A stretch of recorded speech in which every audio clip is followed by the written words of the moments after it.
Thanks for being here, everyone. We're thrilled to have you be a part of Douglas Stewart's first ever virtual event. Two of my favorite things are here together at once, humans and technology. We're here to talk about the future of education, the meaning of modern education, talk about a revolution. But first, a quick history lesson to set the stage. Act 1, the first, theme, and not the acronym this time. During the first industrial revolution, water and steam power led to mechanization, which brought massive increases in the scale of manufacturing possible. Act 2, the second, electricity. New industries powered by electricity and oil led to mass production and the birth of the assembly line in 1870, combining manual labor and electrical energy into a superpower that accelerated the economy. Humans and machines working together. More on that later. The successes of the second also supported an expansion of access to higher education in the US and Europe, which in turn produced a surge in discovery. This era saw the invention of the light bulb, the telephone, the telegraph, the radio, the automobile, and the airplane. The way we live, communicate, and travel is forever changed. The National Science Foundation was created in 1950, drastically increasing the resources available for university students and shifting the incentive structures and curriculum within US higher education for decades to come. In 6 years, federal funding for STEM subjects increased from $6 billion annually to over $35 billion annually between 1960 and 1966. A new economy was born, driven in part by higher education, which is now essentially an entire industry in itself. Act 3, the third, computing. First programmable logic controller was invented in 1969. The first personal computers debuted as the 1977 Trinity, including the Commodore PET 2001, which was unveiled at CES that January, the Apple II from our friends Woz and Jobs, and the TRS-80 Model 1, which was actually launched by Radio Shack. This was all 4 years before IBM, by the way. First satellite in the Navstar Global Positioning System, GPS, was launched in 1978. Didn't direct Michael Scott to drive his car into a lake until 40 years later, for all you Office fans out there. The Sony Walkman was released in 1979 for $150. An original TPS L2 model, blue and silver casing, classic orange foam headphones, can fetch over $1,000 today, by the way, thanks in part to Guardian of the Galaxy's Star-Lord and his awesome mixtapes 1 and 2. This one's my favorite. Grad student Robert Morris brought the virus to the internet with the Morris worm in 1988, which he said was just an exercise to gauge the size of the internet. But when computers were infected multiple times, they slowed down considerably. Within the first 15 hours, 2,000 computers were infected, many of them unsalvageable. Because of this, Morris was also able to add the claim to fame of being the first person to be tried and convicted under the Computer Fraud and Abuse Act of 1984. By the way, I have so many questions about this photo, like why is the phone off the hook? And why does he need 2 staplers? What exactly led to the decision on that straw? In 1986, the first electronic mailing list debuted, which we've all come to develop a rather complicated relationship with. In 1989, we saw the World Wide Web. Previous industrial revolutions liberated humankind from animal power and made mass production possible. The third brought digital capabilities to billions of people. But it's really only recently that we've seen the ripple effects of this revolution, the digital revolution, upon society, politics, economics, and education. When access to information became immediate and free by way of the internet, the globalization of academic research accelerated. Focus shifted toward active learning pedagogies, placing a premium on collaboration with diverse teams in a project-based peer learning environment.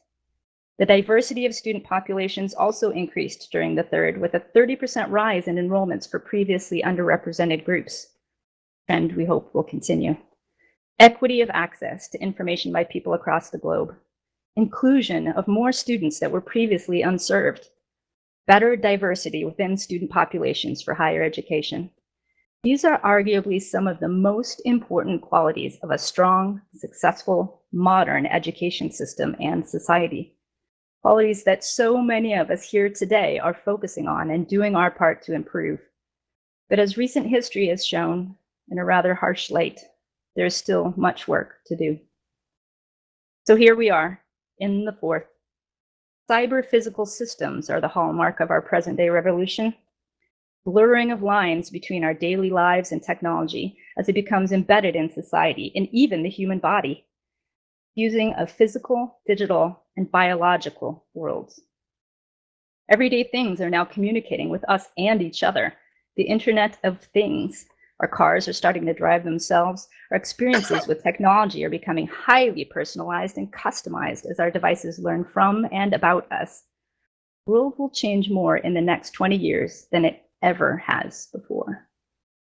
Artificial intelligence is able to collect and analyze huge amounts of data better and faster than we humans ever could, and in a fraction of the time, for the purpose of finding a cure for cancer or that juicy piece of clickbait that pops up in your social media feed.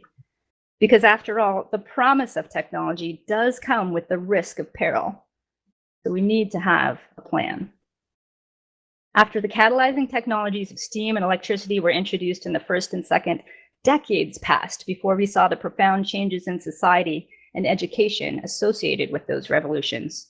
It took other influences to see the true change, such as large global wars that disrupted the economy and fast-tracked the development of science and technology. An industrial revolution is not merely the advancement of industry, but an acceleration of growth because of and through economic and social transformation. Cannot harness the power of an industrial revolution without the power of the people. So here we find ourselves, not only in the midst of a global pandemic, but a vast political divide, an uncertain economic future, dire predictions for the climate and our planet's health, and huge amounts of societal conflict and unrest. Ever a time was ripe for dramatic change. It is now. The exponential technologies of this age, combined with these major challenges and societal upheaval, are redefining how we relate to one another and to our world. Kind of like what we're doing right now in this room.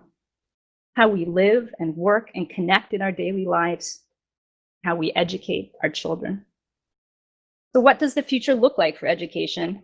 It's clear from the latest headlines that none of us really know, but it's the reason we're all here. And by coming together to listen to and learn from each other, by sharing our ideas and the ways we can help each other, perhaps we can get a good start on this. Because the future for education will most assuredly be very different than before, and we can help it to evolve into something better. We can collaborate across geographies, sectors, and disciplines, work together to grasp the opportunity that lies before us, and realize that it's not the amazing technologies we invent, but the unique and imperfect qualities that make us human that may well end up being our ultimate superpower. I should point out the irony here that these images are actually of Samsung's AI-powered artificial humans called Neon, computationally created virtual beings that look and behave like us, have the ability to show emotions and intelligence, learn from experiences and form new memories. Today, I will not be diving into the fascinating yet volatile debate around AI, nor will I opine on the cultural and moral compass we'll need to ensure that power is used for good. Although I'm sure we could come up with a really awesome, binge-worthy list of sci-fi movies as homework. But I will make the point that despite mind-boggling advances in technology, there are still several important, very human capabilities that machines just cannot do well. Skills like creativity, curiosity, imagination, critical thinking, emotional intelligence, and even physical dexterity. These are the skills that we really need to cultivate in our youth now, more than ever, because today's tech is able to do so many tasks better, faster, and cheaper than the humans that invented it. Which means, just as with those revolutions of the past, the workforce of the near future is going to look very different from the present. The illiterate of the 21st century will not be those who cannot read and write, but those who cannot learn, unlearn, and relearn. Alvin Toffler, author of Future Shock. As our technology changes more rapidly and humans live longer lives, Lifelong learning becomes the new reality. Teaching students how to learn is as important as what they're learning. It's like a set of keys that will unlock any door. Our current system is designed to develop skills for a specific job or discipline to do something. To move ahead, the purpose of education will need to be redefined. The focus on the development of a skill set and mindset to do anything in the future, rather than a particular something. Guiding students through the discovery of their own unique learning process, including collaboration and failure, is much more valuable in these times we're in. Incorporating history, philosophy, literature, and the arts cultivates those essential human-only skills that will give kids a leg up on a job and life in general in the future. They're not called the humanities for nothing. All of this empowers students with the wisdom, perspective, and emotional intelligence needed to be good stewards of technology. Teamwork, strategy, dedication, celebrating wins, and supporting each other through losses. Sports have been an essential part of positive educational experience for generations of students. Esports may be the new kid on the block, but it's no different in that core competency. And the fact that it may appeal to an even broader and more diverse section of the student population than traditional sports is a pretty huge bonus. We are highly social animals, after all. So perhaps the biggest challenge looming ahead of us at this moment is the future of the classroom and how it will impact educators and learners alike. The proverbial walls have come down quicker than we planned. Can virtual teaching and learning be effective or sustainable over the long term? How can continuity of learning be maintained when time in the classroom is limited? Can the power of immersive learning make an impact here? How can we meet the social and emotional needs of students in a way that's safe?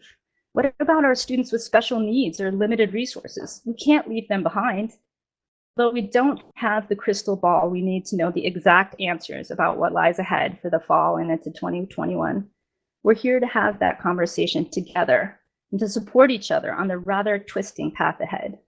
Because teaching with technology face-to-face is one thing. Teaching through technology is a whole different ballgame. As the educators in the audience know quite well by now, technology alone can't make learning engaging. In fact, when the focus ends up being more on the tool itself than what it's there to do, it gets in the way and prevents true learning from happening.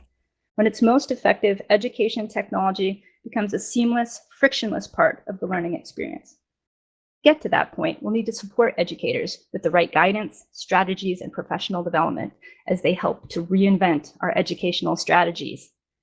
No small task. That's why we're here, to work together as an industry to forge the path ahead into this educational revolution, to help lead the way by exploring more engaging, effective ways to learn, to communicate, to collaborate, and to innovate. We have over 35 panelists here with an absolutely astounding amount of knowledge and experience from many different perspectives and backgrounds. We have over 35 vendor partners with some of the most innovative and effective solutions out there right now. I hope you'll all be able to spend time with them over the next 2 days. It will be well spent, I assure you. We have some pretty amazing people here today. There is one of these partners that warrants a special mention. The one that created this amazing, interactive, engaging virtual environment that we're sitting in right now, Virbela. When it became clear to the Douglas Stewart team that the in-person event we had planned in Anaheim this June was not going to happen, we started exploring the path to virtual. We thought hard about what it really was about in-person events and conferences that made them important and valuable. The short list was networking, but in a more enjoyable human way than day-to-day emails and calls. Discovery and spontaneity, finding new solutions and meeting new people that you didn't expect. And doing all of this in an engaging, interactive environment with a little fun. As we started looking through the options for virtual conferences, which were already expanding exponentially in light of the pandemic, we were having a hard time finding a solution that met all of this criteria. But then we found Virbela. All of a sudden, there was the option to talk to each other in real time with our own voices, not just a text chat box, although we had that too. We had the autonomy to move around a space at will and explore. We could express our personalities a bit with choices about how our virtual selves were represented. We could even react to each other with physical expressions, otherwise known as emotes, get to know them well. And yes, there were fireworks. This changed the game, big time. Here was a way for people to communicate, collaborate, and socialize in a way that was so much more naturally suited to our human ways. Here was a solution that could truly change the way we think about connecting virtually as we forge ahead into an unknown future of masks and social distancing. So needless to say, we were hooked.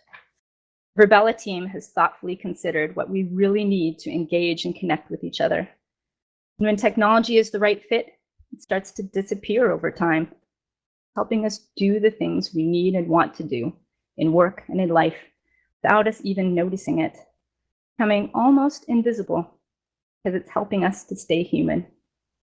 I'm so pleased to introduce Dr. Alex Howland, founder and president of Verbella, to tell us more about the story and how his brainchild came to be.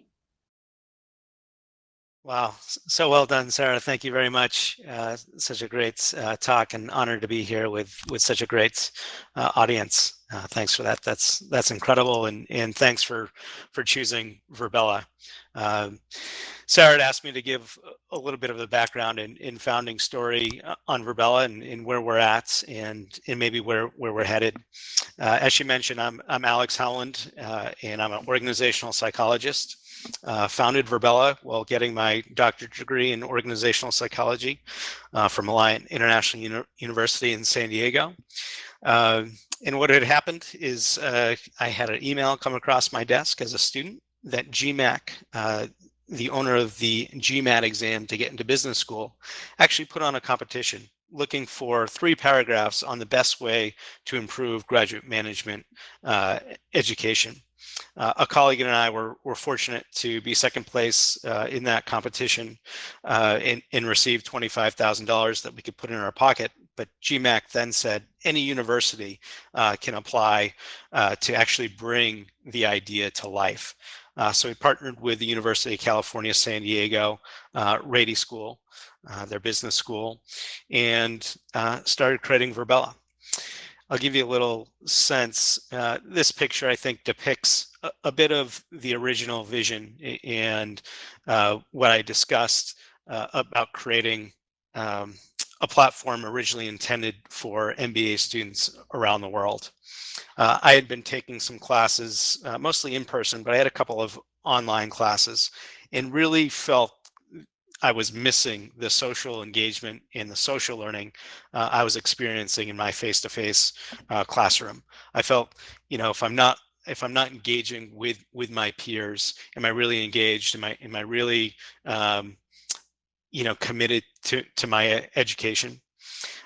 I was also learning about things like assessment centers, where we bring senior or high potential folks together for a day or a week, and we'd put them through simulations that gave us an opportunity to observe their behavior and provide feedback based on their behavior in areas like leadership, cultural intelligence, business acumen.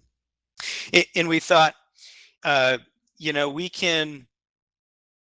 just simulations. We can actually create virtual simulations in these types of environments, virtual worlds and in virtual reality, to really immerse people in simulations. And then we can bring students from all over the world and give them opportunity and exposure to work with each other across cultures, across nations, to get some of that experience before working in our global economy.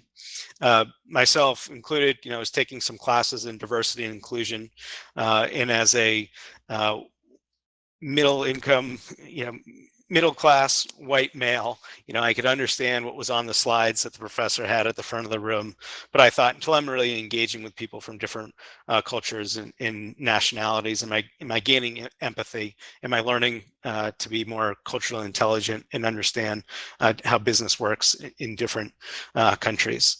And thought, again, virtual worlds was an opportunity to meet those folks and interact with them in a safe environment.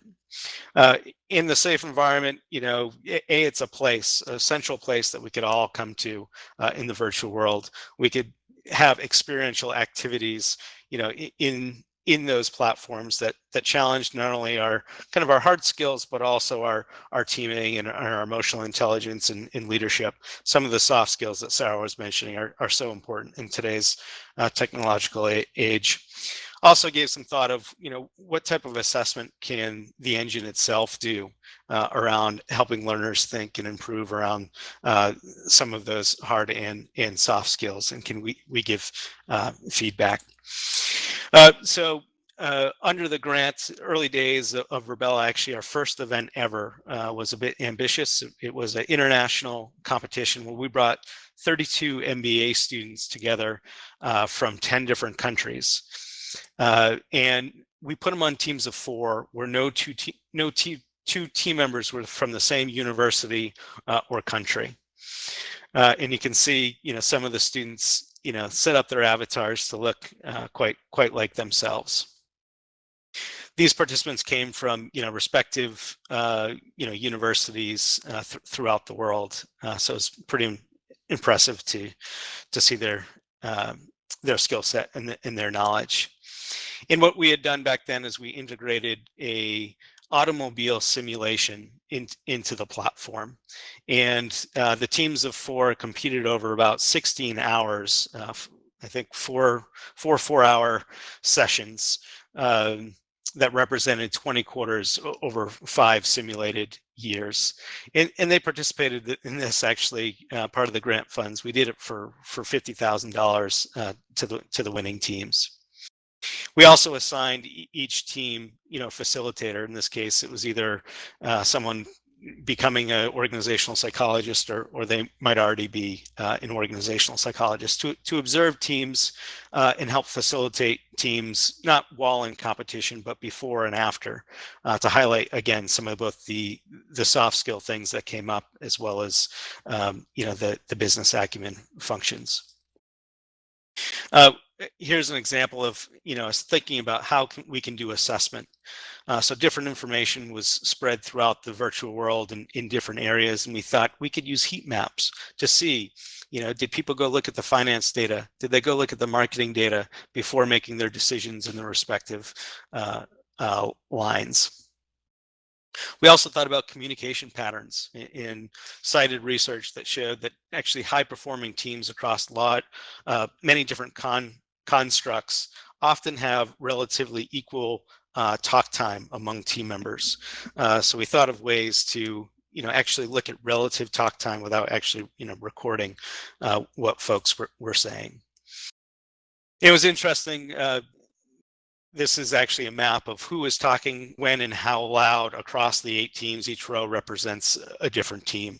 And what we found is actually the higher performing teams did have more equal amount of communication among their 4 team members. You can see when a quarter end, when teams were celebrating, or if they were losing, maybe long periods of silence. So it started to show the potential of using these environments to gather assessment data that could be fed back to students to, again, provide a learning opportunity.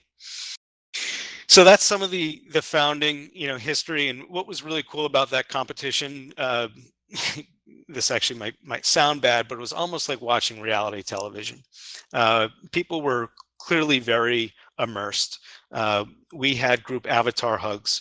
We had people screaming at each other. We had people cognitively aware that they were just in a simulation. I know this is just a game, but nobody is listening to me. We really saw the interpersonal dynamics that come in up through business when there's high stakes on the line, time pressures, and lots of complexity. It really showed us that we could probably get, just about as much information in these simulated environments, in some case more, than maybe the traditional in-person setting. So that was part of the founding story, and I think simulation in those experiential activities is still a big part of our future.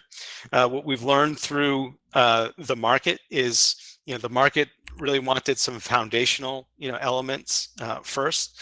Some critique that, hey, a lot of the virtual world looks like the quote unquote real world. What we find is people kind of need that familiarity in that way of connecting. Obviously, we need to get the foundations like, voice and in our different scenes and the web boards to work. But this is product that will continue to iterate and add, different complexities for different types of learning over time. But really important to Sarah's point, my number one goal is that after a couple of interactions in Virbela, you kind of forget that you're in Virbela. I've just grown my team from 25 people to 100 people. We don't use any other, connectivity. Actually, we use a text chat system, but other than that, the team meets in Virbela. We have no brick and mortar offices, and I feel present with my team members. I kind of forget about the walls here. I just feel like I'm here. Really excited for a growing number of students who are interacting in the platform when we see huge potential in the education space. So that's a little bit about my story. I'll stop there. Really appreciate you having me, Sarah, and putting on this great event, and for everyone showing up. I look forward to meeting some of you in the hallways of Virbela.